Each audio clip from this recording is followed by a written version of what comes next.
Moikka!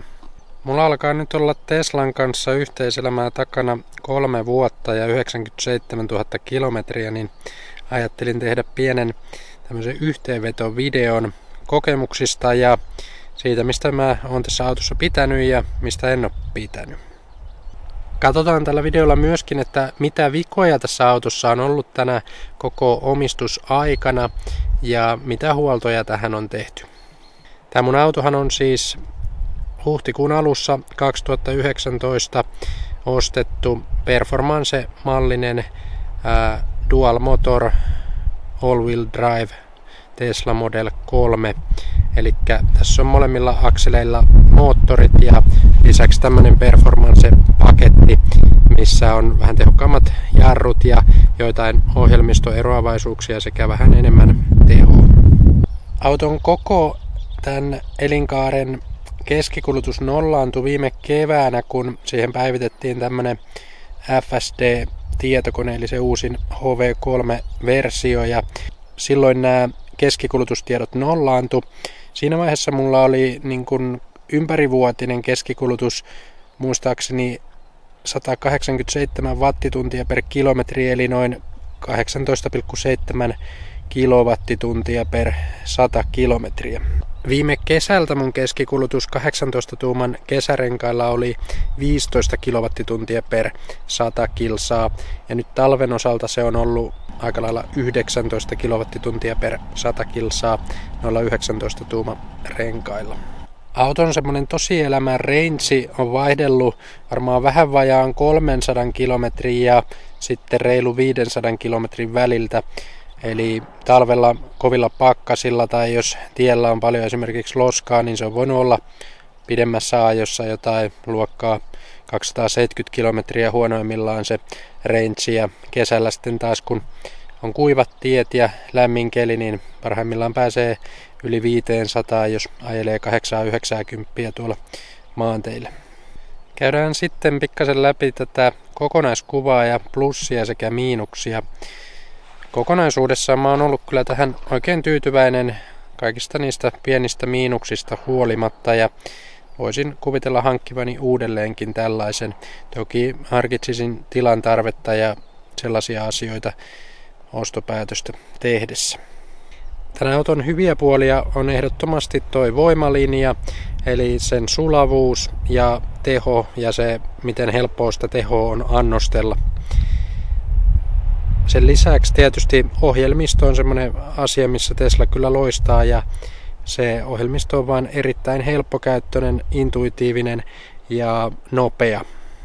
Samaan aikaan kun se ohjelmisto on yksi Teslan hyvistä puolista, niin se on kyllä myös yksi niistä miinuksista, sillä siihen liittyy joitain ongelmakohtia ja viimeisimpänä näistä on mun mielestä tämä versio 11 ohjelmisto, missä mentiin joillain osa-alueilla kyllä takapakkia. Mutta hyvä puoli on se, että nämä ohjelmistoversiot päivittyy netin kautta ja näitä tämmöisiä takapakkeja ja puutteita voidaan korjata ja on tässä vuosien varrella monesti korjattukin Teslan toimesta. Ohjelmistoon liittyen yhtenä hyvänä puolena on ehdottomasti toi puhelinsovellus ja sen toiminta. Se varsinkin nykyään toimii erittäin nopeasti ja siinä ei juuri ikinä ole semmoisia yhteyskatkoja, mitä alkuaikoina kyllä jonkin verran oli. Eli autoon saadaan nopeasti yhteys, lämmityksen saa siitä kätevästi päälle ja näkee akun tilan ja tämän kaltaisia asioita. Ajamiseen liittyvistä vahvuuksista mä mainitsisin vielä alustan ja ylipäätään ajettavuuden tämmöisissä kaarteissa ja mutkaisilla teillä. Tässä on tosi matala painopiste ja sen myötä kun akku on tuolla ihan pohjassa, niin tämä auto ei kyllä kallistele, menee hyvin tiessä kiinni ja on mukavaa ajaa jotain mutkaisia teitä. Samaa hengenvetoa täytyy kuitenkin todeta, että alusta on myös aika kova ja semmoinen nypyttävä ja antaa kyllä tietää kaikista tien epätasaisuuksista. Eli vähän sitten makuasia, kumpaako ominaisuutta arvostaa, mutta mikään mukavuuspainotteinen tämä alusta ei ole, varsinkaan tässä performance-mallissa. Plussien puolelle mä laittasin lisäksi tämän auton sisätilat suhteessa ulkomittoihin. Eli vaikka esimerkiksi jalkatilat takana ei olekaan mitään luksusluokkaa, niin sellainen kokonaisuus näistä tiloista ulkomittoihin nähden ja esimerkiksi tavaratilan koko on mun mielestä kyllä hyvällä tasolla. Lisäksi mä laittaisin plussiin ton autopilotin toiminnan, sillä niistä senkin miinuksista huolimatta se on kuitenkin tekijä, mikä mun mielestä tekee ajamisesta huomattavan paljon rennompaa. Esimerkiksi jollain pitkillä Lapin matkoilla tuohon autopilottiin voi luottaa varmaan 99%, ja kun oppii ajan sen kanssa, niin tietää ne paikat, missä sillä yleensä on vaikeuksia ja osaa ennakoida ne ja vaikkapa ottaa sen siksi aikaa pois päältä, jos tullaan johonkin leveälle risteysalueelle, missä se voisi alkaa vähän kiemurtelemaan. Mutta se, että ei tarvi siihen niin kuin mekaaniseen työhön niin paljon keskittyä, eli siihen, että auto pysyy kaistojen välissä ja pitää etäisyyden edellä ajavaa, niin sitten voi esimerkiksi havainnoida paremmin sitä liikennettä ja ympäristöä ja ajaminen on hieman kevyempää. Yhtenä isona plussana on myöskin tällä autolla matkantekonopeus, mikä muodostuu pienestä kulutuksesta sekä toisaalta suuresta lataustehosta ja varsin riittävästä kantamasta.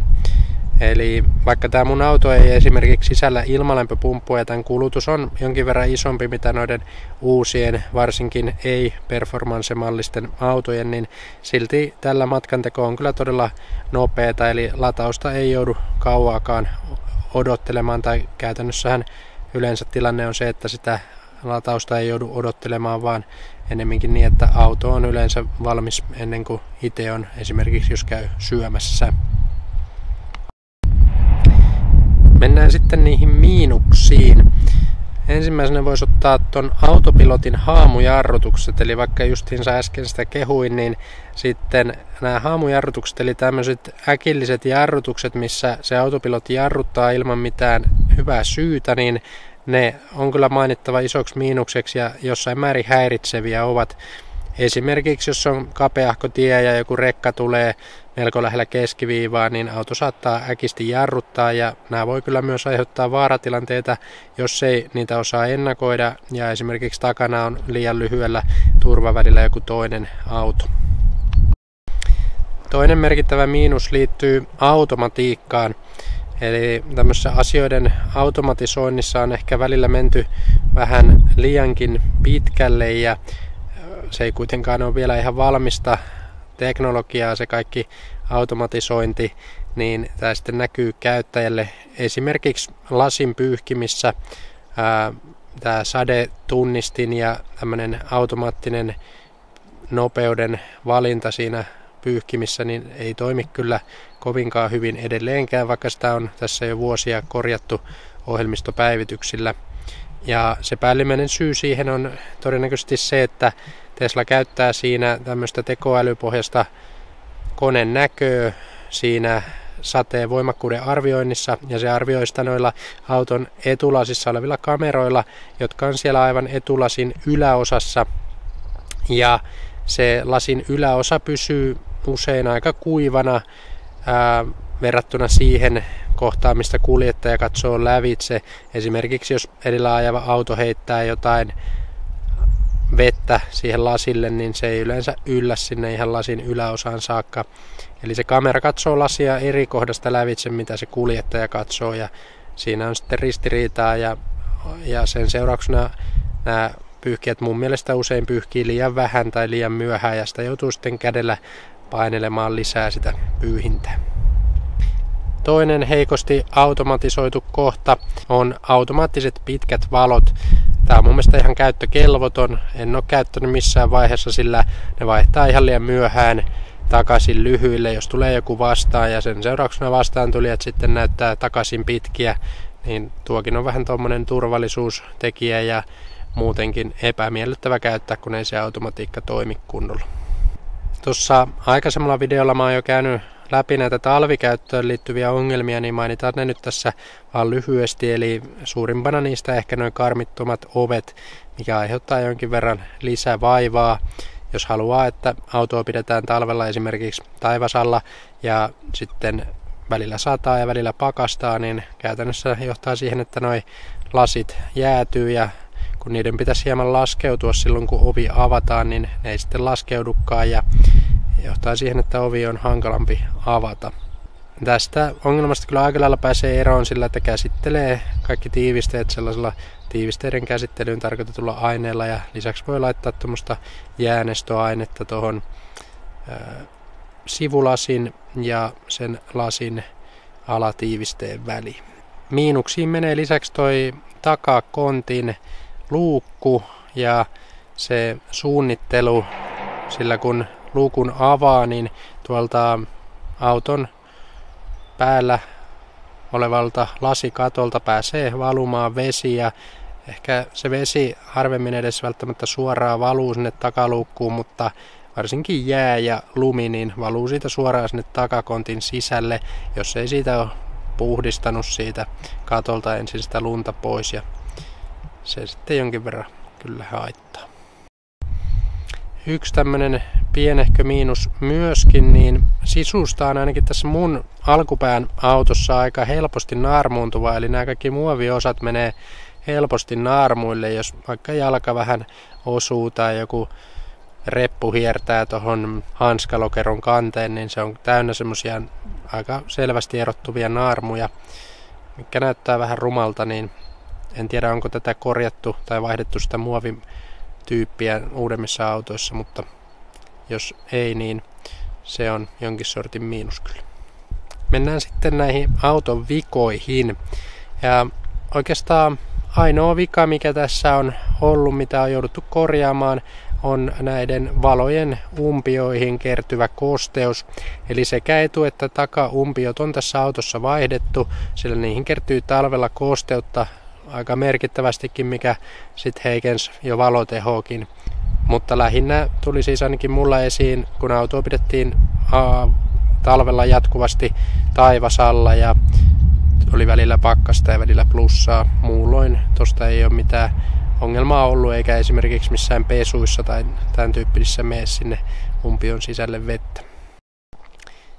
Mitään muita vikoja tässä autossa ei ole korjattu tämän 3 vuoden ja 97 000 kilometrin aikana, eli ei mitään ajoon vaikuttavaa, ei ole kertaakaan jättänyt tielle, ei mitään muuta.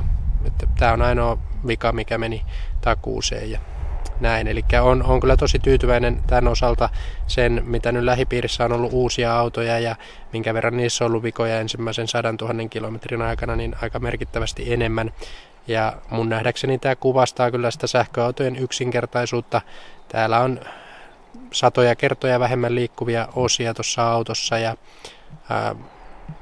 muutenkin tämä Model 3 on mekaanisesti aika yksinkertaisesti rakennettu ja tässä on paljon vähemmän semmoisia helposti rikki meneviä osia kuin mitä esimerkiksi S ja X, vaikkapa noi S sähköisesti ulostyöntyvät kahvat, niin tässä ne on täysin mekaaniset ja niissä ei mitään vikoja mun käsittääkseni ole juuri ollut. Mitä huoltoja tähän on sitten tehty, niin tämä ei ole käynyt kertaakaan merkkihuollossa, sillä Teslalla ei ole mitään takuun edellyttämää huolto-ohjelmaa. Joitain suosituksia heillä on huoltoon liittyen, mutta ei mitään varsinaista huolto-ohjelmaa, sillä niitä huoltokohteita on hyvin vähän. Eli mä oon käytännössä itse ainoastaan vaihtanut raitisilmasuodattimen, maksoi noin 30 € ja sitten on toki lisäillyt lasinpesunestettä ja huolehtinut tämmöisistä perusasioista, mutta mitään muita varsinaisia huoltoja ei ole tehty.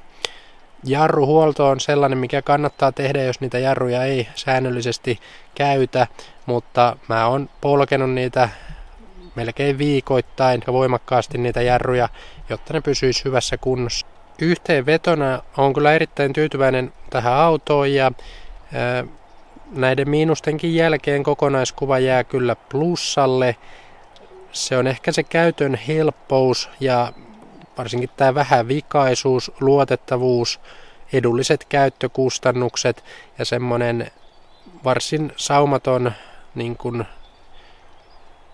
teknologinen integraatio tämän auton kaikkien komponenttien välillä. Ja esimerkiksi se, että matkapuhelin toimii tähän avaimena. Mä kävelen auton luokse, ovet aukeaa automaattisesti. Menen auton sisälle, ei painella mitään start-stop-nappuloita, vaan auto tunnistaa, että puhelin on siellä sisällä ja painetaan vaihdeviivusta drive päälle ja kaasua, niin lähdetään liikkeelle. No niin, tässä tämänkertaiset mietteet. Kiitos taas mielenkiinnosta ja jos tykkäsit, niin muista laittaa kanava tilaukseen ja peukuttaa video. Alle saa kommentoida, että mitä itse oot Tesloista mieltä ja voisiko tällaista harkita, tai jos sulla on jo Tesla, niin mitä oot autosta tykännyt. Nähdään seuraavalla videolla. Morjes!